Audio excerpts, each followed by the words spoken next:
Mga kapuso bida ang nagkalain-laing nga produkto na gikan sa sari nga riyon sa pungsod sa Alonsina, Kabuhayan, Convention and Bazaar 2025. Ginpasundayag sa mga partisipante sa idalom sa Sustainable Livelihood Program ukon SLP sa Department of Social Welfare and Development ang ginapabugal nga mga produkto sang tagsa ka lugar pareho sa mga pagkaon, handicrafts kag iban pa sa Iloilo Provincial Capital Grounds. Pinaagi sa aktibidad mapasanyog ang koneksyon sang SLP participants, industry experts kag potential business partners nga magabukas sang madamo pa nga oportunidad.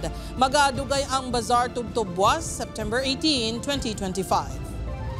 Is a platform po na ibinibigay po namin sa aming mga program participants para po mas maipakilala po nila yung kanila pong mga produkto at services na gawa po sa iba't ibang lugar po sa Pilipinas sa mas malawak po na market. And then also ito din po yung opportunity nila na makapag-share po sa iba po namin mga program participants na kanila pong mga good practices.